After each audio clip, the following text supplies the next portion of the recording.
கூனோ ஒரு பேண்டேசி உலகத்துல பிறந்த ஒரு சின்ன பையன். அவன் முகத்துல ஒரு ஹீரோவுக்கான தழும்பு இருந்துச்சு. அது ரொம்பவே அபூர்வமான ஒன்னா கருதப்பட்டுச்சு. ஒரு புனிதமான நைட் மூலியமா அவனுக்கு அந்த தழும்பு கிடைச்சது. ஆனா அதுக்காக அவன் கொடுத்த விலை என்னன்னா, அவனோட கண் பார்வையை அவன் மொத்தமா இழந்துட்டான். கூனோவுக்கு எதையுமே பாக்குறதுனா என்னன்னே தெரியாது.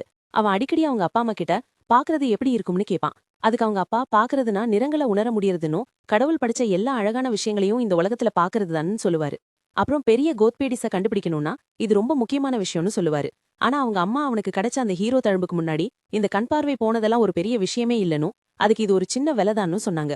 அவன் வீட்டு வேலைக்காரங்க அவன் கண் தெரியாததை நினைச்சு பரிதாபப்படுறத அவன் அடிக்கடி கேட்பான். இது கூனோவுக்கு ரொம்ப எரிச்சலா இருக்கும். ஏன்னா அவன் மத்த பசங்க மாதிரி சாதாரணமா நடத்தப்படணும்னு ஆசைப்பட்டான். சீக்கிரமே அவனுக்கு ஒரு மேஜிக் டீச்சரை ஏற்பாடு பண்ணாங்க. ஆனா அதுல அவனுக்கு பெருசா இஷ்டம் இல்ல. ஏன்னா கண்ணு தெரியாத ஒருத்தனுக்கு மேஜிக் என்ன பண்ணிட முடியும்னு அவனுக்கு சுத்தமா புரியல. ஒரு வேலைக்காரி பெண் அவன புது மேஜிக் டீச்சர் காத்துக்கிட்டு இருக்கிற ரூமுக்கு கூட்டிட்டு போனாங்க. அப்ப கூனோ அந்த பொண்ணுகிட்ட, என்னால தனியா கூட நடக்க முடியல, எப்பவும் யாராவது கைப்பிடிச்சு கூட்டிட்டு போக வேண்டியிருக்கு, அப்படி இருக்கும்போது மேஜிக் கத்துக்கிட்டு என்ன பிரயோஜனம்னு கேட்டான். அந்த பொண்ணு அவனோட கஷ்டத்தை புரிஞ்சுக்கிட்டு, அவன் நெத்தியில வாட்டர் கிரஸ்ட் இருக்கிறதாவும், அதுக்கு அவன்கிட்ட நிறைய மேஜிக் சக்தி இருக்குன்னு அர்த்தம்னு சொன்னாங்க. அவனுக்கு மேஜிக் மேல பெரிய ஈடுபாடு இருக்கணும், முக்கியமா வாட்டர் மேஜிக்ல அவனால பெரிய ஆளா வர முடியும். அவன் இந்த மேஜிக்கை கத்துக்கிட்டா இந்த உலகத்துக்கும் அவனுக்கும் பெரிய நன்மைகள் செய்ய முடியும்னு சொன்னாங்க. ஆனா கூனாவுக்கு இதுல பெருசா அதை அவன் ஒத்துக்கிறான். ஆனா வேணான்னு விவாதம் பண்ண வேண்டாம்னு வேலைக்காரி கதவை திறக்கும்போது விட்டுட்டான். அங்க அவனோட புது டியூட்டர் ஜென் காத்துட்டு இருந்தாங்க அவனுக்காக. அந்த நீல நிற முடி வச்சிருக்கிற ஸ்டைலான படிப்ஸ் பொண்ணு கூனோவா அன்பா வரவேற்று தன்னை அறிமுகப்படுத்திக்கிட்டாங்க. அவங்களோட முதல் பாடத்தை ஆரம்பிக்கிறதுக்கு முன்னாடி அந்த பாடம் கூனோவுக்கு ரொம்ப சுலபமா இருந்துச்சு. அவன் உடனே ஒரு சின்ன மந்திரத்தால அவனோட ஸ்டாஃப நினைச்சிட்டான். ஜென் அவனோட திறவிய பாராட்டினாங்க. அப்ப கூனோ அந்த மேஜிக்கை வச்சு என்ன பண்ணேன்னு கேட்டான். ஜென் அவன் ஒரு சாதாரண மேஜிக் பண்ணதா விளக்குனாங்க. அதுல ஒரு கண் அளவுக்கு தண்ணி உருவாகி இருந்துச்சு. திடீர்னு கூனோவுக்கு ஒன்னு தோணுச்சு. அவன் கண்ணை பிடிச்சுக்கிட்டதை பார்த்து ஜென் பயந்துட்டாங்க. கூனோவும் இந்த காலத்து மத்த பசங்க மாதிரி சின்ன விஷயத்துக்கெல்லாம் கோவிச்சுக்கிற ஓக் ஸ்னோஃப்ளேக் ரகமோன்னு நினைச்சாங்க. மத்தவங்க சொல்றத தப்பா எடுத்துக்கிற டைப் ஒண்ணு. ஆனா அவன் திடீர்னு கத்துனான். கண்ணு அளவுக்கு தண்ணியை உருவாக்க முடியும்னா, அப்போ கண் அளவுக்கு தண்ணி உருண்டைகளை அவனால சொந்தமா ஒரு ஜோடி கண்ணையே உருவாக்க முடியும்னு. இது ரெண்டுக்கும் அவன் எப்படி சம்பந்தம் வச்சாங்க எனக்கு தெரியல. ஆனா அனிமே லாஜிக்க கேள்வி கேட்க முடியாது. கொஞ்ச நேரம் போச்சு. இப்போ கூனோ பழைய மாதிரி ஈமோவா இல்லாம சுத்தி இருக்கிற விஷயங்களை உணர ஆரம்பிச்சான். விதவிதமான சாப்பாடு, ரூம்ல வர்ற வாசனைன்னு எல்லாத்தையும் ஆர்வமா கவனிக்க ஆரம்பிச்சான். அவன் லெட்யூஸ மின்னுட்டு இருந்தான். ஆனா எதை சாப்பிடுறோன்னு அவனுக்கு தெரியல. ஆனா வேலைக்காரி சந்தோஷமா அதை பத்தி எல்லாத்தையும் சொன்னாங்க. இப்போ சமைக்கிறது முன்ன விட ரொம்ப திருப்தியா இருக்குன்னு சொன்னாங்க. அவங்க அவன் முகத்துல சில ப்ளூபெரிஸ தேக்க ஆரம்பிச்சாங்க. அவன் எல்லாத்தையும் உணர முயற்சி பண்ணிட்டு இருக்கும்போது அவனோட டீச்சர் வந்துட்டாங்க. அதனால அவன் படிக்க போக வேண்டியதா போச்சு. அவரோட டீச்சர் ஃப்ளோரா பார்க்க அப்படியே ஒரு அம்மா மாதிரி இருக்காங்க. இன்னைக்கு என்ன படிக்கணும்னு அவங்க கேக்குறாங்க. இன்னைக்கு ஹிஸ்டரி பத்தி படிக்கணும்னு கூனோ பதில் சொல்றான். இன்னைக்கு வரலாத்து பத்தி, அதுவும் அந்த புனித இரவு ஹியூவோட கதையை படிக்கணும்னு சொல்றான். ஃப்ளோரா கொஞ்சம் ஆச்சரியப்படுறாங்க. ஏன்னா அந்த புனித இரவுனாலதான் அவனுக்கு கண் தெரியாம போனதுக்கு காரணமே அந்த புனித இரவு தான். ஆனா அங்க இருக்கிற வேலைக்காரி பெண் அவங்கள சம்மதிக்க வைக்கிறாங்க. ஃப்ளோரா கூனோ பக்கம் திரும்பி, உனக்கு எப்பவாவது கஷ்டமாவோ இல்ல ஒரு மாதிரி சங்கடமாவோ இருந்தா உடனே சொல்லுன்னு சொல்றாங்க. கவலைப்படாதீங்கன்னு கூனோ சொல்றான். ஏன்னா அவனுக்கு கத்துக்க முடியிற எல்லா விஷயத்தையும் கத்துக்கணும்னு ஆசைப்படுறான். சீக்கிரமே அவன் அவனோட உலகத்தோட வரலாத்த பத்தி தெரிஞ்சுக்கிறான். அங்க எப்படி அரக்கர்களுக்கும் மனுஷங்களுக்கும் நடுவுல சண்டை நடந்துச்சுன்னு, அதுல மனுஷங்க நிலைமை ரொம்ப மோசமா இருந்துச்சுன்னு தெரிஞ்சுக்கிறான். நல்ல வேளையா மனுஷங்க பக்கம் இருந்து ஒரு ஹீரோ வந்தாரு. அவரோட பேரு தான் புனித வீரர் ஹியூ. அவர் கடைசியா அந்த அரக்கராஜாவோட கொடுமைக்கு ஒரு முடிவு கட்டி இந்த உலகத்துல மறுபடியும் அமைதியை கொண்டு வந்தாரு. ஆனா அந்த அரக்கராஜா ஹியூவை சபிச்சிட்டான். அந்த நாள்ல இருந்து அவரோட வம்சத்துல வர ஒவ்வொரு தலைமுறைக்கும் ஏதாச்சும் ஒரு குறைபாடோட தான் குழந்தைங்க பிறக்குது. சில பேருக்கு கால் இல்லாம பிறக்குது, சில பேருக்கு பற்கள் இல்லாம, இன்னும் சில பேருக்கு கண் பார்வை இல்லாம. இந்த நாள்ல இருந்து அவரோட வம்சத்துல வர்ற இந்த மாதிரி மாற்றுத்திறனாளிகளை அந்த ஹீரோவோட மறுபிறவின்னு தான் மனுஷங்க கூப்பிடுறாங்க. ஏன்னா அவங்க உடம்புல அந்த ஹீரோவோட தழும்பு இருக்கு. ஆனா கூனன் இந்த கருத்தை அவன் ஏத்துக்கல. ஏன்னா அவன் வெறும் ஹியூவோட மறுபிறவி மட்டும் இல்லைன்னு நம்புறான். அவன் ஒரு தனி மனிதன். அவன்கிட்ட இருக்கிற அந்த மேஜிக் சக்திகள் எல்லாம் அவனோட சொந்த உழைப்புல வந்தது. அது எப்பவோ ஒரு ஹீரோ கொடுத்த கடன் கிடையாது. அவர் இறந்து ரொம்ப நாள் ஆச்சு. அவன் அவனோட மேஜிக் வித்தைகளை பயிற்சி பண்றான். தினமும் அவனோட திறமைகளை வளர்த்துக்கிட்டே இருக்கான். அப்புறம் அதுல இன்னும் சிறப்பா வரணும்னு நினைக்கிறான். ஒரு நாள் அவனுக்காகவே ஒரு புது ஜோடி கண்களை உருவாக்கணும்னு ஆசைப்படுறான். ஏன்னா இதுல ஏமாற்றப்பட்டான். ஆனா இதுக்கெல்லாம் ஒரு விலை இருக்கு. ஏன்னா இவ்வளவு அதிகமா பயிற்சி பண்றதுக்கு நிறைய மானாவும் ஸ்டாமினாவும் தேவைப்படுது. அவன் தரையில மயங்கி விழுந்துடுறான். அப்போ அவனோட வேலைக்காரி அவனை தூக்கிட்டு வீட்டுக்குள்ள போறான். அவன் எழுந்து ரொம்ப சலிப்பா நினைக்கிறான். இப்படியே போனா அவனோட சொந்த கண்களை பெற ரொம்ப காலமாகும்னு. ஒருவேளை அவன் சீக்கிரமா அவனோட ஸ்டாமினாவை அதிகப்படுத்தலனா அந்த வேலைக்காரி அவன் கிட்ட சொல்றான். அவனுக்கு இன்னும் வெறும் 7 வயசுதான். அதனால உடம்ப தேத்திக்கணும், அப்போதான் பலசாலி ஆக முடியும்னு. கூனோ பதில் சொல்றான். நாம வேற ஏதாவது வழியை பார்க்கணும். ஏன்னா ரொம்ப சாதாரண மந்திரங்களை பயன்படுத்தும் போதே அவன் மயங்கி விழுந்துடுறான். இது கண்டிப்பா நடக்கக்கூடாத விஷயம். அவனோட வேலைக்காரி ஐகோ சொல்றா. வேணா சாம்சால்க் மாதிரி இவனுக்கு சில கியர் கொடுத்துறான். அப்புறம் கொஞ்சம் வால் பயிற்சியும் கொடுத்தா அவன் சீக்கிரமே ரொம்ப பலசாலி ஆகிடுவான். அப்புறம் அவனுக்கு தேவையான அளவு மேஜிக் ஸ்பெல்ஸை பயன்படுத்தலாம். கூனோ அதுக்கு சம்மதிக்கிறான். உடனே ஐகோ அவனுக்கு பயிற்சி கொடுக்க ஒரு நல்ல வாழ்வித்தை மாஸ்டரை தேடி போறா. அடுத்த நாளே ஐகோ ஒரு வயசான ஒரு ஊருங்கிற வாழ்வித்தை மாஸ்டரை கண்டுபிடிக்கிறா. அவர் அவனுக்கு பயிற்சி கொடுக்க ஆரம்பிக்கிறாரு. முதல் நாளே அவன் அடிப்படை விஷயங்களை கத்துக்கிறான். அதே சமயத்துல ஜென்னும் மேஜிக் கிளாஸ் எடுக்க வந்துடுறா. ஜென் அவன் இவ்வளவு கஷ்டப்பட்டு உழைக்கிறத பார்த்து கொஞ்சம் ஆச்சரியப்படுறா. அவனுக்கு ஏதாவது பிரேக் வேணுமான்னு கேக்குறா. ஆனா அவன் உடனே வாழை கீழே வச்சுட்டு அடுத்த கிளாஸுக்காக மேஜிக் வாண்டு தயார் பண்றான். லெசன் எடுக்கலான்னு வரா. அவன்கிட்ட இன்னும் எவ்வளவு ஸ்டாமினா மிச்சம் இருக்குன்னு ஜென்னுக்கு தெரியல. அதனால அவன் போன கிளாஸ்ல படிச்சதா அவன் இன்னும் ஞாபகம் வச்சிருக்கான்னு செக் பண்ண நினைக்கிறா. கூனோ உடனே அந்த மந்திரத்தை சொல்றான். ஆனா ஒரே ஒரு தண்ணி பண்டை உருவாக்குறதுக்கு பதிலா அவன் ஒரு 10 தெளிவான தண்ணி பந்துகளை உருவாக்கிட்டான். இத பார்த்து ஜின்னுக்கு செம ஆச்சரியம். இவன் இப்படி இவ்வளவு சீக்கிரம் இந்த மந்திரத்தை கத்துக்கிட்டான்னு யோசிக்கிறா. அப்புறம்தான் அவனுக்கு புரியுது, இந்த பையன் கண்டிப்பா மத்தவங்களை விட வித்தியாசமானவன்னு. அன்னைக்கு மத்தியானம் கூனோவை பார்க்க தலைநகரத்திலிருந்து ஒருத்தங்க வராங்க. அவங்க வேற யாரும் இல்ல, மிரின்னு சொல்லப்படுற அந்த நாட்டு இளவரசிதான். கூனோ பிறந்தப்பவே அவனுக்கு அவளை நிச்சயம் பண்ணிட்டாங்க. ஏன்னா கூனோ ஒரு பெரிய குடும்பத்தை சேர்ந்தவன். அது மட்டும் இல்லாம அவன்கிட்ட அந்த ஹீரோவோட தழும்பு இருந்துச்சு. அது ரொம்ப பெரிய விஷயம். ஆனா அவளுக்கு அவனை அந்த அளவுக்கு பிடிக்காது. ஏன்னா கடைசியா அவனை பார்க்க வந்தப்போ அவன் எப்பவும் ஒரு மாதிரி உம்முன்னு இருந்துட்டு அவ கூட விளையாடவே இல்ல. அன்னையிலிருந்து இவன் கூடவா நம்ம வாழ்க்கை முழுக்க வாழ போறோம்னு நினைச்சு அவ ரொம்ப பயந்தா. ஆனா இப்போ அவனை பார்க்கும்போது அவளுக்கு பெரிய ஆச்சரியம் காத்துட்டு இருந்துச்சு. அவன் இப்போ அப்படியே ஒரு புது மனுஷனா தெரிஞ்சான். அவளை பார்த்து அழகா சிரிச்சுக்கிட்டே தன்னோட வீட்டுக்கு அவளை வரவேற்றான். உடனே அவ ஏதாவது நடந்துச்சா, ஏன் இன்னைக்கு நீ இவ்வளவு வித்தியாசமா இருக்கேன்னு கேட்டா. அதுக்கு அவன் தனக்கு மேஜிக் மேல காதல் வந்துடுச்சுனோ, வாழ்க்கையில ஒரு புது லட்சியம் கிடைச்சிருக்குன்னு சொன்னான். அதுக்கப்புறம் இதுக்கு முன்னாடி அவளை சரியா கவனிக்காததுக்கு அவன் மன்னிப்பு கேட்டான். இப்போ அவகிட்ட சொல்றதுக்கு நிறைய விஷயங்கள் இருக்குன்னு சொல்லி அவன் முன்னாடியே ஒரு தண்ணி பண்டை உருவாக்கி காட்டலாம். இத பார்த்து அவ ரொம்ப குஷியாகி அசந்து போயிட்டா. ஆனா கூனோ இதோட நிறுத்தாம அந்த தண்ணி பண்டை வச்சு ஒரு வானவில்லையே உருவாக்குனா. அது செம ஹிட் ஆகிடுச்சு. அப்புறம் அவன் கைய பிடிச்சிக்கிட்டு தோட்டத்தை சுத்தி காட்டிக்கிட்டே அவ கூட பேச ஆரம்பிச்சான். அவங்க வாழ்க்கைய பத்தின கதைகள். அப்புறம் சீக்கிரமே சூரியன் மறைய ஆரம்பிக்குது. அவ கிளம்புதான் ஆகும்னு கட்டாயத்துல அவளோட வண்டியில ஏறி திரும்பவும் தலைநகரத்துக்கே போக வேண்டியிருக்கு. அடுத்த நாளே அவன் ஃப்ளோரா கிட்ட தனக்கு கத்துக்கணும்னு சொல்றான். ஒரு ஜென்டில்மேனோட எல்லா பழக்க வழக்கங்களையும், அப்பதான் அவன் எனக்கு ஒரு நல்ல பார்ட்னரா இருக்க முடியும்னு. அப்புறம் ஃப்ளோரா அவனோட இந்த அக்கறைய பார்த்து இம்ப்ரெஸ் ஆகி ஒரு நல்ல பிரபுவுக்கு இருக்க வேண்டிய எல்லா மரியாதைகளையும் கத்துக் கொடுக்க ஆரம்பிக்கிறாங்க. அது ரொம்ப இயல்பா வரணும். அதுக்கப்புறம் அவனோட பாடம் முடிஞ்சதும் ஜென்னும் அவனோட கிளாஸுக்கு வரா. கூனோவோட மாற்றத்தை பார்த்து ஷாக் ஆகுறா. கூனோவோட நடத்தையில இருக்கிற மாற்றத்தை பார்த்து அவன் அவளுக்கு ஒரு ரொம்ப முறையான வரவேற்பு கொடுத்து இதுவரைக்கும் செஞ்சதுக்கெல்லாம் நன்றி சொல்றான். ஜென் அவனை பேசிக் மந்திரங்கள்ல இருந்து அடுத்த லெவலுக்கு கொண்டு போக முடிவு பண்றா. அப்புறம் இனிமேல் நாம இன்னும் கொஞ்சம் கஷ்டமான மந்திரங்களை கத்துக்கலான்னு விளக்குறா. அதுக்கு அவன் அந்த மந்திரத்தோட ஒவ்வொரு விஷயத்தையும் யோசிச்சு செய்யணும்னு சொல்றா. அவனோட மந்திரத்துல உதாரணத்துக்கு நீ அதோட அடர்த்தியையோ நிறத்தையோ வெப்பத்தையோ இன்னும் பல விஷயங்களையும் மாத்தி அதை பல கோடி வழிகள்ல பயன்படுத்தலாம். அப்புறம் அவனுக்கு முன்னாடி 2 தண்ணி பந்துகளை உருவாக்கி அதை 2யும் தொட்டு பார்க்க சொல்றா. அந்த வடிவங்கள் அவனுக்கு ஏற்கனவே பழக்கமானதுதான். அதனால அவன் உடனே அதை பிடிச்சு பாக்குறான். ஒன்னு சூடாவும் இன்னொன்னு ஜில்லுன்னு இருக்கிறதையும் உணர்றான். ஜென் அதுக்கு இந்த மாதிரி மாற்றங்கள் தான் ஒரு மந்திரவாதிய மத்தவங்க கிட்ட இருந்து வேறுபடுத்தி காட்டும்னு சொல்றாங்க. கூனோவுக்கு அந்த விஷயம் புரிஞ்ச மாதிரி தெரியுது. அவன் ஒரு தண்ணி பண்டை உருவாக்கி அவனுக்கு முன்னாடி இருக்கிற கப்புல அதை பிளாப்னு விழ வைக்கிறான். அப்புறம் ஐகோவை ஒரு வாய் குடிச்சு பார்க்க சொல்றான். அது அவளுக்கு கொஞ்சம் குழப்பமா இருந்தாலும் அவ எதுவும் கேள்வி கேட்காம சொன்னபடியே செய்றா. அந்த தண்ணியை குடிச்ச அடுத்த நிமிஷமே அவளோட முகம் மாறுது. அவ அவங்க கிட்ட சொல்லும்போது அந்த தண்ணி ஆப்பிள் ஜூஸ் மாதிரி இருக்குன்னு சொல்றா. இதை கேட்டு ஜென் அப்படியே ஆடி போயிட்டா. ஏன்னா அவளுக்கு ஒரு முழு ராத்திரி முழுக்க தூக்கம் இல்லாம யோசிச்சு ஒரு புது விஷயத்த அவனுக்கு கத்துக் கொடுக்க கண்டுபிடிச்சா. அதனால அவன் அட்லீஸ்ட் அதை உடனே கத்துக்காம இருக்கலாம். அன்னைக்கு ராத்திரி கூனோ பெட்ல தூங்காம முழிச்சுக்கிட்டு ஒரு பச்சை அற்றும் ஒரு சிவப்பு ஆப்பிள கையில வச்சுக்கிட்டு ஒவ்வொரு பொருளோட வாசனையையும் ருசியையும் எப்படி புரிஞ்சிக்க முடியுதுன்னு யோசிச்சான். ஆனா இன்னும் அவனுக்கு நிறம்னா என்னன்னே தெரியல. ஆனா ஒரு வழியா அவனால இதை புரிஞ்சிக்க முடிஞ்சது. அவனோட மேஜிக்ல பெரிய மாற்றங்கள் எதுவும் பண்ண முடியாதுன்னு, அதுவும் ஒரு மேஜிக் கண்ணு உருவாக்குறதெல்லாம் ரொம்ப தூரம். அடுத்த நாள் அவன் காலையில சாப்பிட உட்கார்ந்தப்போ அவனுக்குள்ள ஏதோ ஒண்ணு மாறுச்சு. அவன் ஐகோ கிட்ட பால் இல்லாத மில்க் டீ வேணும்னு கேட்டான். அது கேக்குறதுக்கே முட்டாள்தனமா இருந்துச்சு. ஆனா ஐகோ ஒரு மாற்றுத்திறனாளியை கிண்டல் பண்ண விரும்பல. அதனால அவகிட்ட கொஞ்சம் தண்ணி கொண்டு வர சொன்னா. அவன் காத்துல ஒரு தண்ணி பண்டை உருவாக்கி அவகிட்ட அனுப்புனா. அப்போ திடீர்னு அவனுக்கு ஒண்ணு புரிஞ்சது. அவனால வாழ்க்கை முழுக்க பல விஷயங்களை உணர முடிஞ்சிருக்கு. ஒருவேளை மத்தவங்க நிறங்கள்னு சொல்றது இதுதானோ. அவன் ஒரு பச்சை ஆப்பிளை எடுத்து இது சிவப்பு ஆப்பிளான்னு கேட்டான். ஆனா ஐகோ அவனுக்கு பைத்தியம் பிடிச்சிருச்சுன்னு நினைச்சு இது பச்சை சிவப்பு இல்லன்னு சொன்னான். அப்புறம் அவன் வேற ஒரு ஆப்பிளை எடுத்து அது சிவப்பான்னு கேட்டான். அது நிஜமாவே சிவப்பு நிறம் தான்னு ஐகோ சொன்னான். அப்போதான் கூனோ அவனுக்கு முன்னாடி இருந்த கூடையில 3 சிவப்பு ஆப்பிளும் 2 பச்சை ஆப்பிளும் இருக்குன்னு சொல்லி ஆச்சரியப்படுத்தினான். இதை கேட்டு ஐகோ அதிர்ச்சியானா. ஆனா கூனோ தொட்டு பாக்குறது மூலமா அவனால வித்தியாசமான உணர்வுகளை உணர முடியுதுன்னு சொன்னான். அவன் எல்லா கலரும் அவரோட விரலுக்கு எப்படி தோணுதுன்னு அவரால கண்டுபிடிக்க முடியும்னு நினைக்கிறாரு. இது ஒரு பெரிய முன்னேற்றம். உடனே ஐகோ இந்த விஷயத்த அவரோட அப்பா கிட்ட சொல்ல ஓடுறா. அவர் உடனே கூனோவால புக்க படிக்க முடியுமான்னு கேக்குறாரு. அதுக்கு ஐகோ பேப்பர்ல இருக்கிற அந்த இங்கு கலரை தொட்டு பார்த்து அவரால படிக்க முடியுதுன்னு பதில் சொல்றா. அடுத்த நாள் காலையில அவர் மறுபடியும் மேஜிக் பிராக்டிஸ் பண்ண ஆரம்பிக்கிறாரு. ஒரு பெரிய சிவப்பு கலர் வாட்டர் பால வரவழைக்கிறாரு. அதை இன்னும் பெருசா உருவாக்குனா அந்த கலரை இன்னும் நல்லா உணர முடியும்னு சொல்றாரு. அப்போதான் அவரோட அம்மா கூப்பிடுறாங்க. அதனால அவரோட கவனம் சிதறிடுது. அந்த வாட்டர் பால் அவங்க மேல விழுந்து அந்த சிவப்பு தண்ணி அவங்க மேல முழுசா ஊத்திடுது. அவரோட அம்மா மயங்கி விழுந்துடுறாங்க. ஏதோ ஆயிடுச்சுனோ அவரோட அன்பு மகன் மேல ரத்தம் இருக்குன்னும் நினைச்சு பயப்படுறாங்க. இத பார்த்து குனோவுக்கு குழப்பமாயிடுது. ஆனா ஐகோ ரத்தமும் சிவப்பு கலர்ல தான் இருக்கும், அதனாலதான் அம்மா இவ்வளவு பயப்படுறாங்கன்னு அவன்கிட்ட சொல்றா. இதெல்லாம் நடந்துட்டு இருக்கும்போது ஜென் இத பாத்துட்டு இருக்காரு. தூரத்துல இருந்து பார்த்துட்டு குணோ பண்ற இந்த சாகசங்கள் எல்லாம் குணோவால செய்ய முடியறதெல்லாம் அவ இதுவரைக்கும் பார்த்ததை விட ரொம்ப அதிகமா இருக்குன்னு நினைக்கிறேன். அப்புறம் இந்த பையனுக்கு அந்த திறமை இருக்குமான்னு யோசிக்கிறேன். உலகத்திலேயே ரொம்ப பெருமையான அந்த பட்டத்தை வாங்குறதுக்கும் ஒரு செருலியன் விசர்டா ஆகுறதுக்கும் அவனுக்கு தகுதி இருக்கான்னு பாக்குறேன். ஒரு 2 நாள் போகுது. இப்போ குணோ ஹைட்ரோமான்சி பத்தி படிக்க ஆரம்பிச்சிட்டான். அவன் வேற என்னென்ன விஷயங்கள்ல கில்லாடியா இருக்கான்னு தெரிஞ்சுக்க தன்னோட அறிவை வளர்த்துக்க பாக்குறான். ஆனா ஐகோக்கு இந்த ஹைட்ரோமான்சினா என்னன்னே புரியல.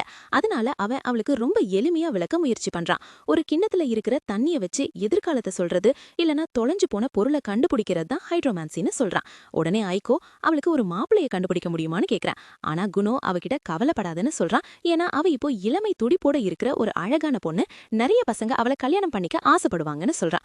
சொல்ல போனா அவனுக்கு அந்த இளவரசியோட நிச்சயம் ஆகாம இருந்திருந்தா அவனே அவளை கல்யாணம் பண்ணிருப்பேன்னு சொல்றான். இதை கேட்டு 2 பேரும் சிரிக்கிறாங்க. அப்போ ஐகோ தான் அவனை விட 10 வயசு பெரியவள்னு ஞாபகப்படுத்துறா. ஆனா குணோ என்ன பொறுத்த வரைக்கும் வயசு வெறும் நம்பர் தான் பதில் சொல்றான்.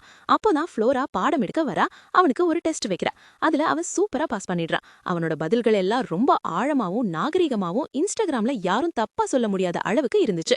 அவ தனக்கு கத்துக் கொடுக்க வேண்டிய எல்லாத்தையும் கிட்டத்தட்ட கத்துக் கொடுத்துட்டான்னு நினைக்கிறான். ஆனா ஒரு விஷயத்த நினைச்சு அவனுக்கு கவலையா இருக்கு. ஒருவேளை அவ பொண்ணுங்க கிட்ட கடலை போடுற வித்தைய அவனுக்கு ரொம்ப நல்லாவே கத்துக் கொடுத்துட்டாளோன்னு. ஏன்னா அவன் பாக்குற எல்லா பொண்ணுங்க கிட்டையும் கடலை போட பாக்குறான். அப்போதான் குணோ அவளுக்கு கொஞ்சம் டீ கொடுத்துட்டு அவளை வம்பிழுக்க ஆரம்பிக்கிறான். அவளுக்கு ஒரு பயம் வருது. இவன் எங்க மீட்டு மூமெண்ட்ல மாட்டிருவானோன்னு. ஆனா அவ என்ன நினைக்கிறான்னா இது எவ்வளவோ பரவாயில்ல. ஏன்னா அவன் எப்பவும் சோகமாவும் கவலையாவும் இருப்பான். இப்போ அட்லீஸ்ட் அவன் வாழ்க்கையை என்ஜாய் பண்ற மாதிரி தெரியுது.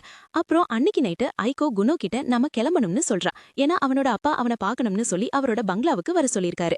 அவன் உடனே ரெடியாகி சீக்கிரமே 2 பேரும் அந்த பனிக்கால நைட்டுல வெளியில போறாங்க. ஐகோ கையில ஒரு டார்ச் இருக்கு. அவளுக்கு ரொம்ப குளிருதுன்னு புலம்பிக்கிட்டே வரா. குணோ இதுக்கு ஏதாவது பண்ணணும்னு முடிவு பண்ணி அவனோட மேஜிக்கை வச்சு 2 பெரிய தண்ணி உருண்டைகளை உருவாக்குறான். ஆனா ஐகோக்கு ஆச்சரியமா இருக்கு. அந்த தண்ணி ரொம்ப வெதுவெதுப்பாவும் சாஃப்டாவும் இருக்கு. அதை தன் முகத்துல வச்சுக்கிட்டு இந்த மாதிரி ஒரு பெட்ல தூங்குனா சூப்பரா இருக்கும்னு சொல்றா. குணோ அவகிட்ட கவலைப்படாதன்னு சொல்றான். ஏன்னா இது வெறும் ஆரம்பம் தான். அவன் இன்னும் நிறைய பொருட்களை தயாரிக்க ரெடி ஆகிட்டு இருக்கான். அப்புறம் அவன் ஐகோ கிட்ட உண்மையாவே கடந்த சில நாட்களா அவன் ஏதாவது தப்பு பண்ணிட்டானான்னு கேக்குறான். அப்பா கோவத்துல தான் தன்னை கூப்பிடுறாரான்னு அவனுக்கு சந்தேகமா இருக்கு. போன தடவை அவன் அந்த சிவப்பு தண்ணி உருண்டையை உருவாக்குனப்போ அவங்க அம்மா மயக்கம் போட்டு விழுந்ததும் அவங்க அப்பா அவன் மேல கோவப்பட்டதும் அவனுக்கு ஞாபகம் வருது. ஐகோ அவன் கிட்ட கவலைப்படாதான்னு சொல்றான். ஏன்னா அவன் எல்லாத்தையும் கரெக்டா தான் பண்ணிட்டு இருக்கான். அதனால அவங்க அப்பா அவன் மேல கோவப்பட எந்த காரணமும் இருக்காது. சீக்கிரமே அவங்க பங்களாவுக்கு போயிட்டு குளிருக்கு இதமா உள்ள போறாங்க. அப்போ வீட்டு பட்லரும் அவனோட அண்ணனும் அவனை வரவேற்கிறாங்க. குணோவுக்கு அவனோட அண்ணனை பார்த்ததுல ரொம்ப சந்தோஷம். ஏன்னா அவனை அடிக்கடி பார்க்க முடியாது. ஆனா அவனோட அண்ணன் அவன்கிட்ட அவங்களுக்கு அதிக நேரம் இல்லைன்னு, ஏன்னா அவங்க அப்பா அம்மா சோலார்ல காத்துட்டு இருக்காங்கன்னு சொல்றான். அண்ணன் அவங்கள ரூமுக்கு கூட்டிட்டு போறான். போற வழியில அவன் குணோ கிட்ட வழிகாட்டுறதுக்காக அவன் கையை பிடிச்சுக்கிறியான்னு கேக்குறான். ஆனா குணோ கவலைப்பட வேணான்னு சொல்றான். ஏன்னா இப்போ அவனால சுத்தி இருக்கிறத ரொம்ப நல்லாவே உணர முடியுதுன்னு. அதனால அங்க இங்க போறதுல அவனுக்கு எந்த கஷ்டமும் இருக்காது. அவனோட அண்ணன் பழைய காலத்தை பத்தி யோசிக்கிறான். அப்போ குணோ எப்பவும் ஒரு மாதிரி சோகமாவே இருப்பான். வீட்டுக்குள்ள கூட எங்க கூட்டிட்டு போகணும்னாலும் அவன் கையை பிடிச்சுதான் கூட்டிட்டு போகணும். இவ்ளோ கொஞ்ச நேரத்துல குணோ கிட்ட வந்திருக்கிற இந்த மாற்றத்தை பார்த்து அவன் ரொம்ப ஆச்சரியப்படுறான். அவனுக்கு வாழ்த்தும் சொல்றான். சீக்கிரமே அவங்க சோலார் கதவை தட்டிட்டு உள்ள போறாங்க. அவங்க அப்பா குணோ கிட்ட மிஸ் ஃப்ளோரா ஒரு பிரபு வீட்டு குழந்தைக்கு சொல்லிக் கொடுக்க வேண்டிய எல்லாத்தையும் சொல்லிக் கொடுத்ததா தான் சொல்றாங்க. மேற்கொண்டு படிக்கிறதுக்கு ஒரு முறையான ஸ்கூலுக்கு போறதுதான் சரியா இருக்கும்னு சொல்றாரு. அதுக்கு குணோ தனக்கு ஸ்கூலுக்கு போக விருப்பம் இல்லைன்னு, ஏன்னா தன்னோட குறையால அங்க இருக்கிற மத்த பசங்களுக்கோ இல்ல டீச்சர்ஸ்க்கோ எந்த பிரச்சனையும் வரக்கூடாதுன்னு நினைக்கிறேன். அது மட்டும் இல்லாம அவனுக்கு சில பிளான்ஸ் இருக்கணும். அவன் என்ன பண்ணணும்னு முடிவு பண்ணிட்டான்னு சொல்றான். அதுல கண்டிப்பா ஸ்கூலுக்கு இடமே இல்ல. அவங்க அப்பா சிரிக்கிறாரு. இத நான் சொல்லியிருந்தா எங்க அப்பா என் முதுக உரிச்சிருப்பாருன்னு சொல்றாரு. அவங்க அப்பா முறையான படிப்புங்கிறது சாதாரணமானவங்களுக்கு தானே நினைக்கிறாரு. ஆனா பிரபுக்கள் வீட்ல பிறந்தவங்க கண்டிப்பா படிச்சே ஆகணும்னு சட்டம் இருக்கிறதுனால அவன் ராஜா கிட்ட ஒரு உதவி கேட்டு ஒரு விதிவிலக்கு குணோக்கு வாங்கியிருக்காரு. குணோ இதுல ஏதோ நெப்போட்டிசம் மணக்குதுன்னு சொல்றான். அதுக்கு அவங்க அப்பா வாயை மூடிக்கிட்டு கிடைக்கிறத எடுத்துக்கோன்னு சொல்றாரு. ரொம்ப சீன் போடாம அவனுக்கு கொடுத்தாங்க. அதோட குணோ இப்போ மெயின் விஷயத்துக்கு வந்து அவனோட பாக்கெட் மணியை பத்தி கேட்க ஆரம்பிக்கிறான். தான் ரொம்ப கஷ்டப்பட்டு வேலை செய்யறதால அவனுக்கு காசு அதிகமா கிடைக்கணும்னு சொல்றான். ஆனா ஒரு சுயநலவாதி மாதிரி அவங்க அப்பா முடியாதுன்னு சொல்லிட்டாரு. அடுத்த தடவை அந்த கார்டன்ல நடந்த ரத்த சம்பவம் மாதிரி ஏதாவது பண்ணா அடுத்த 6 மாசத்துக்கு அவனோட பாக்கெட் மணியை கட் பண்ணிடுவேன்னு சொல்றாரு. அவங்க அம்மா நடுவுல வந்து பேச்ச மாத்தி விஷயத்த மறுபடியும் நேர் வழிக்கு கொண்டு வராங்க. அவங்க அப்பாவுக்கு இப்பதான் எதுக்காக குணோவை இங்க கூப்பிட்டோம்னு ஞாபகம் வருது. அவன் ஸ்கூல்ல இருந்து நிக்கிற முடிவை ஏத்துக்கிட்டாலும் அவன் இளவரசி மேரியோட எதிர்காலத்தை பத்தியும் யோசிக்கணும்னு சொல்றாரு. ஏன்னா ஒரு பெரிய இடத்துல படிப்பு ரொம்ப முக்கியமான விஷயம். அவளுக்கு வரப்போற புருஷன் சரியா படிக்கலன்னு மத்தவங்க அவளை கேலி பண்ண வாய்ப்பு இருக்கு. ஆச்சரியமா குணோ இதெல்லாம் புரிஞ்சுக்கிட்டு ஸ்கூலுக்கு போக ஒத்துக்கிறான். இது கொஞ்சம் கஷ்டமான வேலைதான். ஆனா தன்னால இளவரசி மேரிக்கு எந்த கெட்ட பேரும் வரக்கூடாதுன்னு நினைக்கிறான். அவங்க அப்பா கவலைப்படாதுன்னு சொல்றாரு. ஏன்னா அவரோட செல்வாக்க வச்சு அவன் வெறும் 5 தடவை ஸ்கூலுக்கு போய் அந்த கடைசி அட்வான்ஸ்டு லெவல் எக்ஸாம் எழுதி பாஸ் பண்ணி டிகிரி வாங்கினா போதும்னு ஏற்பாடு பண்ணிட்டாரு. இது குணோவுக்கு ரொம்ப வசதியா போச்சு. அதனால உடனே ஒத்துக்கிறான். அவனோட அண்ணன் கவலைப்படாத, நீ தனியா இருக்க மாட்டேன்னு சொல்றான். ஏன்னா அவனும் இளவரசி மேரியும் கூட அதே எக்ஸாம் தான் எழுத போறாங்க. அதனால எல்லாரும் ஒன்னாவே படிச்சு முடிச்சிடலான்னு. இத கேட்டு அவங்க அம்மாவுக்கு ரொம்ப சந்தோஷமாயிடுச்சு. தம் பையன் சீக்கிரமே படிச்சு முடிச்சிடுவான்னு. Excited at the fact that அவர் சன் வில் பி சீக்கிரமே ஸ்கூலுக்கு போக போறாரு. அப்புறம் உடனே ஐகோவை கூப்பிடுறாங்க. ஏன்னா அவங்க அவரோட கோட்டுக்கும் மத்த துணிமணிக்கும் அளவெடுக்கணும். அவர் கிளம்புறதுக்கு முன்னாடி அவரோட அப்பா இஷ்கோவை உள்ள கூப்பிட்டு, குணோ ஸ்கூல்ல இருக்கிறப்போ அவங்கள பிடிக்காத சில பிரபுக்கள் அவரையோ இல்ல இளவரசி மேரியோ நெருங்க பார்க்கலாம். அப்போ எதுவும் தப்பா நடக்காம பாத்துக்க வேண்டியது அவரோட பொறுப்புன்னு சொல்றாரு. இஷ்கோ கவலைப்பட வேணான்னு சொல்றாரு. ஏன்னா அவர் எப்பவும் கூடவே இருந்து தம் பையனை பாதுகாப்பா பாத்துப்பாராம். அடுத்த தடவை இளவரசி மீறி அவரை வந்து பாக்குறாங்க. அவரும் அவங்க கூடவே ஸ்கூலுக்கு வரப்போறாருன்னு தெரிஞ்சதும் அவங்களுக்கு ரொம்ப சந்தோஷம். கவலைப்படாதீங்க, நானே உங்களை எல்லா இடத்துக்கும் கூட்டிட்டு போய் எல்லாத்தையும் சுத்தி காட்டுறேன்னு சொல்றாங்க. ஆனா குணோ உங்களை காதலிக்கிற மத்த பிரபுக்களுக்கு இது பிடிக்காம போகலாம், அவங்க பொறாமப்படுவாங்கன்னு யோசிக்கிறாரு. ஆனா மீறி அதெல்லாம் ஒண்ணும் நடக்காதுன்னு சொல்றாங்க. அப்போ நீங்க ஸ்கூல்ல அவ்ளோ பாப்புலர் இல்லையா, இல்ல தனியா இருப்பீங்களான்னு குணோ கேக்குறாரு. ஆனா அவங்க கண்டிப்பா ரொம்ப பாப்புலர் தானோ. அப்புறம் தன்னை துரத்தி துரத்தி காதலிக்க 5 பசங்களாவது ரெடியா இருக்காங்கன்னு சொல்றாங்க. குணோ இதெல்லாம் பெரிய பிரச்சனையா முடியும்னு நினைக்கிறாரு. அதனால வேற ஒரு மேஜிக் ஸ்டாஃப் தற்காப்புக்காக வாங்க முடிவு பண்றாரு. கடைசியா கிளம்புற நாளும் வந்துடுச்சு. இக்ஸியோ கூட சேர்ந்து குணோவும் ரெடி ஆகுறாரு. ஆனா எல்லாரும் குணோவே பாக்குறாங்க. ஏன்னா அவர் புது கோட் அப்புறம் ஒரு புது கைத்தடியோட செம்ம கெத்தா இருக்காரு. அவர் சில போஸ் கொடுத்துட்டு வண்டியில ஏறிட்டு அப்புறம் தன்னோட வாட்டர் மேஜிக் மூலமா சக்கரத்தை சுத்தி ஒரு மெல்லிய தண்ணி படலத்தை உருவாக்குறாரு. இக்ஸியோ குணோவோட ஐடியாக்களை பார்த்து ரொம்ப இம்ப்ரெஸ் ஆயிட்டாங்க. ஆனா குணோவுக்கு அவனோட மேஜிக் திறமை நிஜ வாழ்க்கையில ஏதோ ஒரு விதத்துல யூஸ் ஆகுதுன்னு இந்த ஜெண்டர் ஸ்டடீஸ் இல்லனா ஆந்த்ரோபாலஜி டிகிரி மாதிரி இல்லாம அவனோட அண்ணன் குணோ முன்னாடி எப்படி ஒரு சோகமான ஈமோ கிட்டா இருந்தான்னு பழைய நினைவுகளை யோசிச்சு பார்க்கறான். அப்போ ஒரு முறை குணோ கீழே விழுந்தப்போ இக்ஷியோ கவனிக்காம விட்டதால ஒரு சின்ன குழந்தை மாதிரி ஆழ ஆரம்பிச்சான். இப்போதான் அந்த மாதிரி ஆள் இல்லையேன்னு குணோ அவன்கிட்ட கவலைப்பட வேணான்னு சொல்றான். இப்போ அவன் ரொம்ப ஸ்ட்ராங் ஆயிட்டான். மொத்த மனித இனத்தை விட அதிக காலம் அவனால வாழ முடியும். இக்ஷியோக்கு இதை கேட்டு கொஞ்சம் பயம் வருது. ஏன்னா இந்த வாண்டு தம்பி ஒரு ஹீரோவோட மறுபிறவி மாதிரி பேசாம ஒரு அரக்க ராஜா மாதிரி பேச ஆரம்பிக்கிறான். ஆனா அவன் அந்த எண்ணங்களை ஓரமா தள்ளி வச்சுட்டு ஒரு வழியா வந்து சேர்றாங்க. அகாடமிக்கு வந்ததும் குணோ மீறி என்ன எங்க வெயிட் பண்ணிட்டு இருக்கிறத பார்த்துட்டு வெளியவே அவகிட்ட உடனே கடலை போட ஆரம்பிச்சிடுறான். இதை பார்த்து அவனோட அண்ணன் ஒரு மாதிரி சங்கடமா அங்க நிக்கிறான்.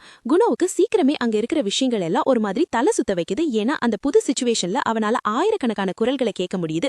நூற்றுக்கணக்கான ஸ்டூடெண்ட்ஸ் அங்க இருக்கிறத அவனால உணர முடியுது. அவன் பழைய குணோவா இருந்தா இதை பார்த்து பயந்து ஒதுங்கி இருப்பான். ஆனா அவனோட மேஜிக் அவனுக்கு தேவையான தன்னம்பிக்கையை கொடுத்திருக்கு. அவன் மேரியோட கையை பிடிச்சுக்கிட்டு அகாடமிக்குள்ள நுழையிறான். அகாடமிக்குள்ள போனதும் அவன் எல்லா பொண்ணுங்களுக்கும் ரொம்ப பிடிச்ச ஃபேவரட் ஆயிட்டான். ஏன்னா அவங்க இந்த புது பையன் ஸ்டூடெண்ட் மாதிரி இல்லாம கதைகள்ல வர்ற இளவரசன் மாதிரி இருக்கான்னு சொல்றாங்க. அவனுக்கு ஸ்கூல்ல சுத்தி காட்ட வேண்டிய அந்த ப்ரொஃபசர் கூட குணோ பத்தி கேள்விப்பட்டப்போ ரொம்ப டென்ஷனா இருந்தாங்க. ஏன்னா அவன் ரொம்ப கூச்சப்படுற பையனு. ஆனா நேர்ல நிலைமையே வேற மாதிரி இருக்கு. அவங்க அவனை கூப்பிட்டு தன்னை ப்ரொஃபசர் காஸ்ட்னு அறிமுகப்படுத்திக்கிட்டு தான் அவனுக்கு இன்னைக்கு கைடா இருக்க போறாங்கன்னு சொல்றாங்க. அவன் தேங்க்ஸ் சொல்லிட்டு அவங்க பண்ண உதவிக்கு நன்றி சொல்றான். அவனோட தம்பிக்கும் மேரிக்கும் டாடா சொல்றான். அவங்க எல்லாரும் ஒன்னா சேர்ந்து லஞ்ச் சாப்பிடலான்னு. ப்ரொஃபசர் அவனுக்கு சுத்தி காட்டிட்டு இருக்கிறப்போ அவனுக்கு ஒண்ணுமே தெரியல.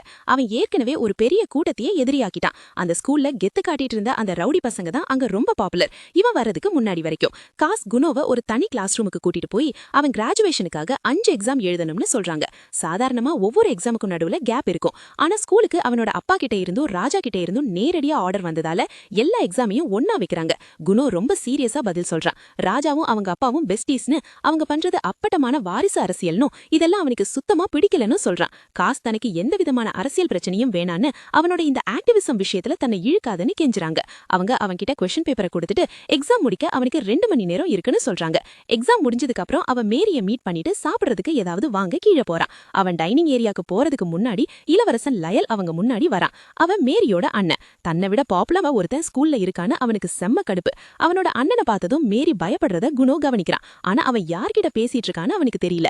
அவன் இளவரசனா இருந்தாலும் இல்லாட்டியும் குணோவுக்கு கோபம் வருது. தன்னோட வரப்போற மனைவி கிட்ட யாராவது தப்பா பேசினா விடமாட்டான். ஆனா அவன் ஏதாவது பண்றதுக்கு முன்னாடி இக்ஸியோ குறுக்க வந்து அந்த நிலைமையை சரி பண்ண ட்ரை பண்றான். ஆனா பாவம் லயலும் அவனோட ஆளுங்களும் ஒழுங்கா பேசுற மூட்ல இருக்கிற மாதிரி தெரியல. நல்லபடியா பேசாம விஷயத்த பெருசாக்கிக்கிட்டே இருக்காங்க. நிலைமை மோசமாகுது. அப்போதான் குணோ ஒரு முடிவு பண்றான். விஷயத்த அவன் கையில எடுத்துக்கிறான். அவன் ரகசியமா அவனோட மேஜிக்கை யூஸ் பண்ணி எல்லா பக்கத்துல இருக்கிற மேஜிக் துளிகளையும் ஒன்னா சேர்த்து அதை லயலோட பேண்ட் மேல விழ வைக்கிறான். அப்புறம் இளவரசர் பேண்ட்லயே ஒண்ணுக்கு போயிட்டாருன்னு சொல்றான். இளவரசருக்கு செம்ம கோவம். ஆனா ரொம்ப அசிங்கமா போனதால எதையும் சொல்லாம அங்கிருந்து ட்ரெஸ் மாத்த கிளம்பி போறான். இக்ஷியோ அவனோட மண்டைய பிச்சுக்கிட்டு யோசிக்கிறான். இப்போ அவங்க இந்த நாட்டு 6வது இளவரசரோட பகைய சம்பாதிச்சதால என்ன ஆகுமோன்னு. ஆனா கூனும் இதையெல்லாம் கண்டுக்கிற மாதிரி தெரியல. அவன் பாட்டுக்கு பர்கரை சாப்பிட்டுட்டு இருக்கான். அதே சமயம் இக்ஸியோ வேற எந்த பிரச்சனையும் இல்லாம எக்ஸாம்ல பாஸ் ஆகணும்னு வேண்டிக்கிறான். இதற்கிடையில் லயல் கூனோ மேல செம கடுப்புல இருக்கான், பழிவாங்க பிளான் பண்றான். அவன் ஸ்கூல் காரிடார்ல மிரட்டுற மாதிரி நடந்து போறான். அப்புறம் ஸ்டூடெண்ட்ஸ் எல்லாரும் அவனை பார்த்து பயப்படுறாங்க. அவன் டீச்சர்ஸ கூட விட்டு வைக்கல. அப்புறம் காஸ கிச்சனுக்கு போக சொல்றான். அவனை கொஞ்சம் அமைதியா இருக்க சொன்னப்போ ஹால்வேஸ்ல திரும்பவும் டைனிங் ஹால்க்கு வந்ததும் குனோ மேரி கிட்டயும் இக்ஸியோ கிட்டயும் கேக்குறான், லயலுக்கு என்னதான் பிரச்சனை, அவன் ஏன் அவனோட விருப்பம் மறைக்க கூட முயற்சி பண்ணலன்னு. மேரி பதில் சொல்றா, அவன் இத பண்ணதுக்கு காரணம் அவளோட அந்தஸ்த மட்டம் தட்டதான். ஏன்னா அவனுக்கு என்னைக்கு இருந்தாலும் அவனை மிஞ்சிருவாளோன்னு பயம். குனுவுக்கு இந்த விஷயத்துல ஆர்வம் வருது. மேரி அவன்கிட்ட சொல்றா, லயல் 6வது இளவரசன், அப்புறம் அவ 9வது இளவரசின்னு. சாதாரண முறைப்படி பார்த்தா அவ அவனுக்கு கீழேதான். ஆனா ஹீரோவோட தழும்பு இருக்கிற ஒருத்தருக்கு அவன் நிச்சயிக்கப்பட்டதுனால அவளோட அந்தஸ்து வேகமா உயருது. அது லயலுக்கு பயத்தை தருது. மேரி சொல்றா, இப்போ குனோ சமூகத்துல அறிமுகமானதுனால அவங்க 2 பேருக்கும் லயலை விட அதிகமான அந்தஸ்து இருக்கு. அதனால அவன் எப்படியாவது தன்னை நிலைநிறுத்திக்க துடிக்கிறான். குனோவுக்கு இந்த அரசியல் விஷயமெல்லாம் போர் அடிக்குது.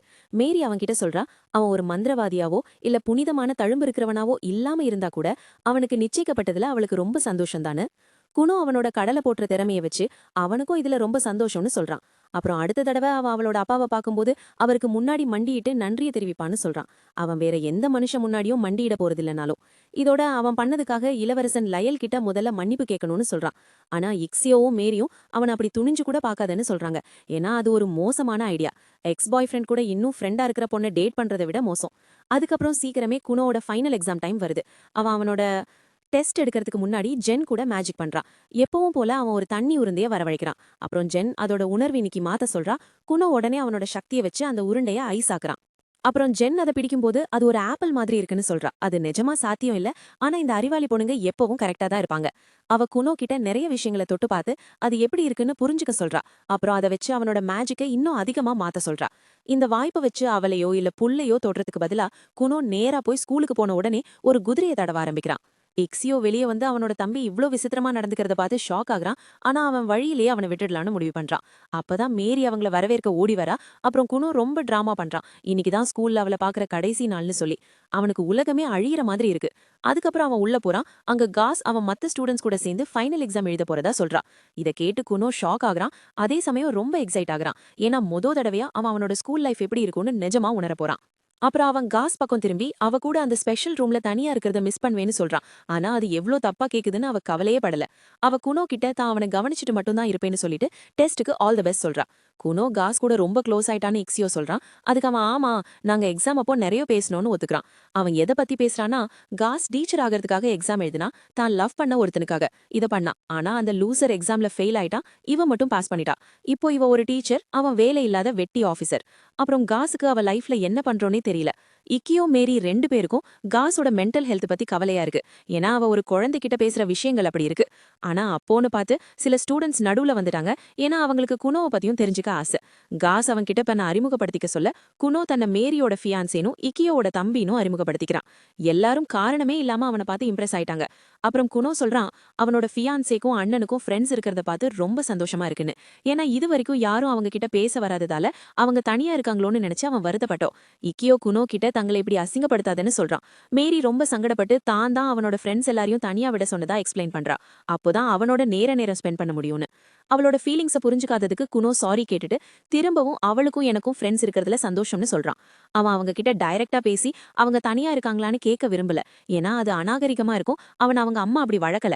அவங்களுக்கு ஃப்ரெண்ட்ஸ் இல்லைன்னா கூட பரவாயில்லன்னு சொல்ல அவன் தயாரா இருந்தான். அதுக்கு சிம்பத்தி கார்டை யூஸ் பண்ணி தன்னோட நிலைமை இன்னும் மோசம்னு சொல்லி தேத்த நினைச்சான். மத்த எல்லாரும் அவன் பேச்ச நம்பிட்டாங்க. ஆனா மேரிக்கு தெரியும் குனோக்கு ஃப்ரெண்ட்ஸ் இல்லாம இருக்கிறது ஒரு மேட்ரே இல்லைன்னு. அவனும் அதை ஒத்துக்கிறான். சீக்கிரமே எக்ஸாம் ஆரம்பிக்கிற டைம் வந்துருச்சு.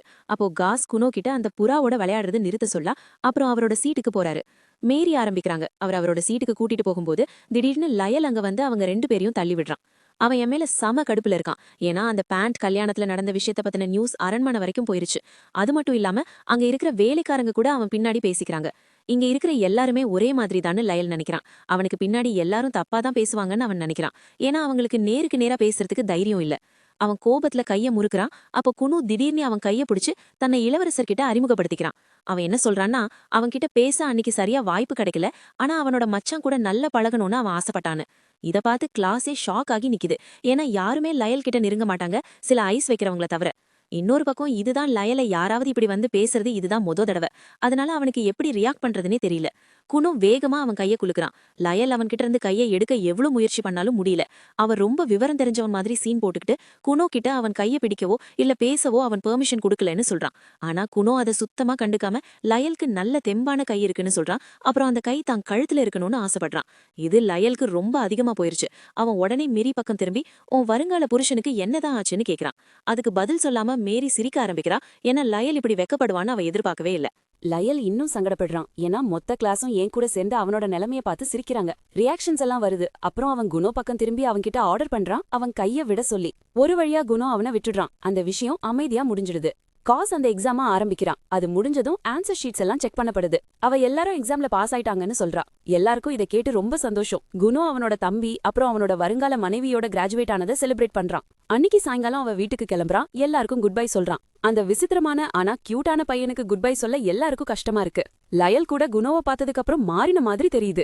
அடுத்த நாள் ஜென் கூட அவனோட மேஜிக் கிளாஸ் மறுபடியும் ஆரம்பிக்குது. அவ அவனை ஒரு சின்ன டைஃபூனை உருவாக்க சொல்றா. குணோ அதை உருவாக்குறான். அப்புறம் ஜென் சொன்னதும் அதை 10 வாட்டர் பால்ஸா பிரிக்கிறான். அதுக்கு கலர் கொடுத்து அதோட டெக்ஸ்டரை மாத்துறான். ஜென்னுக்கு இது திருப்தியா இருக்கு. ஆனா குணோ இன்னும் நிறைய காட்ட வேண்டியிருக்கு. அவன் புதுசா ஏதோ கத்துக்கிட்டதா சொல்றான். அப்புறம் ஒரு வாட்டர் பிளாப ஒரு வெள்ள புறாவா மாத்துறான். அது நிஜ புறா மாதிரியே பறக்குது. ஜென் அப்படியே மண்டிட்டு உட்கார்ந்துடுறா. குணோ இப்போ அஃபீஷியலா தன்னை விட பெரிய மந்திரவாதி ஆயிட்டான்னு அவளுக்கு புரியுது. அவனோட டீச்சர் வேலையும் போக போகுதுன்னு தெரிஞ்சுக்கிட்டு இந்த உண்மையை டீ டைம்ல குணோ கிட்ட சொல்ல முடிவு பண்றா. அப்புறம் மனசளவுல தயாரா இருக்க சொல்றா. ஏன்னா அவகிட்ட ஒரு ஷாக்கிங் நியூஸ் இருக்கு. குணோ ஐகோவா அனுப்பிட்டு ஜென் கிட்ட கேக்குறான், நீங்க என்ன வேற உலகத்துல இருந்து எனக்கு பாடம் சொல்லிக் கொடுக்க வந்த தேவதையா? இப்போ நீங்க உங்க உலகத்துக்கே திரும்பி போகணுமான்னு கேக்குறான். ஜென்னுக்கு இது சிரிப்பா இருக்கு. ஆனா அவ அதை பெருசா எடுத்துக்கல. அவ குணோ கிட்ட சொல்றா அவகிட்ட சொல்லிக் கொடுக்க இனிமே எதுவுமே இல்லன்னு. அப்புறம் அவ இப்போ அவளை விட பெட்டரா ஆயிட்டான்னு சொல்றா. குணோ எழுந்து நின்னு அவளை அனுப்ப அவனுக்கு விருப்பம் இல்லன்னு சொல்றான். ஏன்னா அந்த சின்ன சின்ன தந்திரங்கள் மூலமா அவனை பிஸியா வச்சுக்கிட்டு அவளோட வேலையை நீட்டிக்க அவ செஞ்ச விஷயங்கள் அவனுக்கு சாதாரண கிளாஸை விட மேஜிக் பத்தி நிறைய விஷயங்களை புரிய வச்சுது. அதுக்கும் மேல அவளுக்கு அவன் ரொம்ப கடமைப்பட்டிருக்கான். ஏன்னா அவதான் மேஜிக் மூலமா கண்களை உருவாக்க அவனுக்கு ஒரு இன்ஸ்பிரேஷனா இருந்தா. அவளை டீச்சரா வச்சுக்க அவன் துடிக்கிறான். அவளோட சம்பளத்தை ஏத்தி தரேன்னு கூட சொல்றான். ஆனா ஜென் இந்த ஒரு தடவை உண்மையா பேசி இவ்ளோ நாளா அவளுக்கு தகுதிக்கு அதிகமாவே சம்பளம் கிடைச்சதா சொல்றா. இப்போ அவளுக்கு பண்றதுக்கு எந்த வேலையும் இல்ல. குணோ கிட்ட அவளை விட ஒரு நல்ல டீச்சரை தேடிக்க சொல்றா மேற்கொண்டு படிக்கிறதுக்கு. ஆனா அவன் அதை மறுக்கிறான். அவன் சொல்றான் அவளோட சின்ன சின்ன தந்திரங்களாலதான் அவன் இவ்ளோ வளர்ந்ததா சொல்லி இன்னும் தன்னை ஏமாத்தி வேலை வாங்க சொல்லி கேக்குறான். அவன் இப்படி சொல்லும் போதே அங்கங்க இருந்து தண்ணியாலான மிருகங்கள் வெளியே வந்து ஜென் கூட கொஞ்சம் ஆரம்பிக்குது. இத பார்த்ததும் ஜென்னுக்கு குணோவோட வாழ்க்கையில அவளோட பங்கு முடிஞ்சிருச்சுன்னு இன்னும் உறுதியா தெரியுது. அதோட அவ குணோவோட வீட்டை விட்டு கிளம்பி ஒரு நல்ல மெஜிஷியனா ஆகணும்னு முடிவு பண்றா. அவளோட ஸ்டூடெண்டோட உழைப்பையும் அர்ப்பணிப்பையும் பார்த்து. அதுக்கப்புறம் சீக்கிரமே ஐகோ குணோ கிட்ட ஃப்ளோராவும் வேலையை ரிசைன் பண்ணிட்டதா சொல்றா. ஏன்னா சிலபஸ் எல்லாம் முடிஞ்சிருச்சு. குணோவும் கிராஜுவேட் ஆயிட்டான். அவ பாய் சொல்ல கூட வெயிட் பண்ணல. ஏன்னா அவ ரொம்ப எமோஷனல் ஆயிடுவான்னு பயந்தா.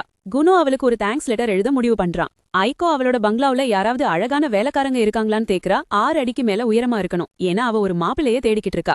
குணோ ஐகோ கிட்ட நிஜமாலே வேலையை விட்டுட்டு யாரையாவது கல்யாணம் பண்ணிக்க போறியான்னு கேக்குறான். ஆமான்னு ஐகோ சொல்றான். ஏன்னா அவளுக்கு குணோ இனிமே தன்னைத்தானே பாத்துப்பான்னு தோணுது. இப்போ எல்லாம் சரியா இருக்கு. அவளுக்கு கல்யாணம் பண்ண வேண்டிய நேரம் இது. ஏன்னா அதுக்கப்புறம் நல்ல வரன் கிடைக்கிறது ரொம்ப கஷ்டம். டின்னர் சாப்பிடும்போது குணோ அவங்க அப்பா அம்மா கிட்ட அவனோட எல்லா டீச்சர்ஸும் வேலையை விட்டு நின்னுட்டாங்கன்னோ ஜென் அவன்கிட்ட சொல்லிக் கொடுக்க ஒரு சூப்பரான மெஜிஷியனை தேட சொன்னதாவும் சொல்றான். இக்ஸியோ சொல்றாரு ராயல் சாசரர்ஸோ இப்ப ரொம்ப ஃபேமஸா இருக்காருனோ அவங்க அம்மா அதுக்கு சாட்சி சொல்லுவாங்கன்னு சொல்றாரு. குணோ அவங்க அப்பா கிட்ட அந்த சோவா அவனுக்கு டீச்சரா போட சொல்றான். ஆனா அது அவ்வளவு சுலபம் இல்லன்னு அவர் சொல்றாரு. ராஜ மந்திரவாதியை இங்க கூப்பிட முடியாதுன்னு அவர் தெளிவா சொல்லிடுறாரு. அப்ப குணோ அவங்க அப்பா கிட்ட ராஜாவோட பெஸ்ட் ஃப்ரெண்டா இருந்து என்ன பிரயோஜனம், இந்த சின்ன விஷயத்த கூட செய்ய முடியலன்னு கேக்குறான். குணோவோட அப்பா சொல்றாரு ராஜாவும் அவரால அனுமதிக்கப்பட்டவங்களும் மட்டும்தான் அந்த ராயல் சார்சரர்ஸ பார்க்க முடியும். அவங்க அரண்மனையை விட்டு வெளியே வர்றது அபூர்வம். சாதாரண மக்களை அவங்க பார்க்க மாட்டாங்க. குணோவுக்கு இப்போ அவரோட கஷ்டம் புரியுது. ஆனா அதுக்கு அவன் ஒரு பிளான் வச்சிருக்கான். அவன் அவங்க அப்பா கிட்ட அடுத்த முறை அவர் ராஜா கூட பேச அரண்மனைக்கு போகும்போது அவன் கூடவே வர்றதாவும் அங்க போய் தொலைஞ்சு போயிடுறதாவும் சொல்றான். அந்த ராயல் சார்சரர்ஸ் அவனை கண்டுபிடிப்பாங்க. அப்புறம் ஏதோ ஒரு சினிமாத்தனமான காரணத்தால அவங்க அவனை ஸ்டூடெண்டா சேர்த்துப்பாங்கன்னு சொல்றான். குணோவோட அப்பா அவன்கிட்ட அதிகமா ஆனிமேவும் கேட்ராமாவும் பாக்குறத நிறுத்த சொல்லி ஏன்னா நிஜ வாழ்க்கையில இதெல்லாம் நடக்காதுன்னு சொல்றாரு. அவனோட பிளான் ஒர்க் அவுட் ஆகும்னு எந்த கேரண்டியும் இல்லைன்னு சொல்றாரு. ஆனா குணோவுக்கு அவன் நினைச்சது நடக்கும்னு நம்பிக்கை இருக்கு. அவன் அவங்க அம்மா கிட்ட ஹெல்ப் கேக்குறான். அவங்களுக்கு அவன் மேல ரொம்ப பாசங்கறதால அவங்க அப்பா கிட்ட ஏதாவது பண்ணுங்கன்னு கெஞ்சுறாங்க. அந்த ஆளுக்கு பொண்டாட்டி பேச்ச தட்ட முடியாது. அதனால அவர் இந்த விஷயத்த பத்தி ராஜா கிட்ட பேசுறேன்னு ஒத்துக்கிறாரு. அவருக்கு இதுல பெரிய நம்பிக்கை இல்லனாலும் பிளான் சக்சஸ் ஆகுது. ஒரு 2 நாள் கழிச்சு ஒரு மாஸ்டர் மந்திரவாதிக்கு ஒரு ஃபைல் வருது இன்னொரு பெரிய லெவல் மந்திரவாதி கிட்ட. அவர் ஒரு கத்துக்குட்டி மந்திரவாதி இத பார்த்து ஆச்சரியப்படுறாரு. ராஜ மந்திரவாதியோட ஸ்டூடெண்டா சேர்றத பத்தி மந்திரவாதி சோக்கிட்ட. ஆனா அந்த பொண்ணு அவர்கிட்ட சொல்லுது அந்த பையன் செம டேலண்டானோ அப்புறம் இளவரசி மிரி அவ மேல பைத்தியமா காதல்ல இருக்கானோ. மாஸ்டர் அத பத்தி எல்லாம் கவலைப்படாம குணோவோட ஃபைல டீடைல்டா படிக்க ஆரம்பிக்கிறாரு. அதுவே அந்த பையன் மேல அவருக்கு ஒரு ஆர்வத்தை வர வச்சிடுது. அதுக்கப்புறம் ஒரு 2 நாள் போகுது. அப்புறம் கடைசியா குணோவுக்கு அந்த கால் வருது அரண்மனையில வர சொல்லி ராஜமந்திரவாதி கிட்ட. அவர் ஒரு வண்டியில அவங்க அப்பா கூட ஏறுறான். அவங்க அப்பா நடந்ததெல்லாம் பார்த்து ரொம்ப சந்தோஷப்படுறாரு. குணோ சொல்றான் ராஜாவோட ஃப்ரெண்ட்ஷிப் அவங்க அப்பாவுக்கும் ராஜாவுக்கும் இருக்கிற நட்பு ரொம்ப ஆழமா போல, அதுதான் இவர் கேட்டதுக்கு ஒத்துக்கிட்டாருன்னு. ஆனா அவங்க அப்பா அதுக்கு பதில் சொல்றாரு அவங்களுக்கு இந்த வாய்ப்பு கிடைச்சதுக்கு நிஜமான காரணம் ராஜமந்திரவாதிய பாக்குறதுக்கு. ஏன்னா அரண்மனையோட தலைமை மந்திரவாதிக்கு குணோ மேலையும் அவனோட திறமை மேலையும் ஆர்வம் வந்ததால அவனை பார்க்கணும்னு ஆசைப்பட்டாரு. அப்புறம் அவனோட அப்பா இப்போ அவனால என்ன மாதிரியான மேஜிக் பண்ண முடியும்னு கேக்குறாரு. உடனே குணோ ஒரு மந்திரத்தை சொல்லி ஒரு சின்ன தண்ணி பந்த உருவாக்குறான். அது டக்குன்னு ஒரு கருப்பு பூனையா மாறி அவனோட மடியில உட்காருது. இத பார்த்து அவங்க அப்பா ஆச்சரியப்பட்டு என்னால நம்பவே முடியலன்னு, இப்படி ஒன்னு மேஜிக் மூலமா பண்ண முடியும்னு சொல்லிட்டு அந்த குட்டி பூனைய தொட ஆரம்பிக்கிறாரு. அவருக்கு அந்த பூனை மேஜிக் மாதிரியோ இல்ல தண்ணி மாதிரியோ இல்லாம இருக்கிறது ஆச்சரியமா இருக்கு. தெருவுல பிடிக்கிற மத்த சாதாரண பூனைங்க மாதிரியே அது இருந்துச்சு. குணோ அவன்கிட்ட சொல்றான் இப்பதான் அவனுக்கு அந்த விலங்கோட உருவத்தை சரியா கொண்டு வர முடியுதுன்னு. ஏன்னா அதுக்கு முன்னாடி அவனால வெறும் வெளிப்படையா தெரியிற விலங்குகளை மட்டும்தான் உருவாக்க முடிஞ்சது. ஆனா கடந்த சில தடவையா அவனால அந்த விலங்குகளோட நிறத்தை அவனுக்கு பிடிச்ச மாதிரி மாத்த முடியுது. அவங்க அப்பா அந்த பூனையோட சந்தோஷமா விளையாட ஆரம்பிக்கிறார்.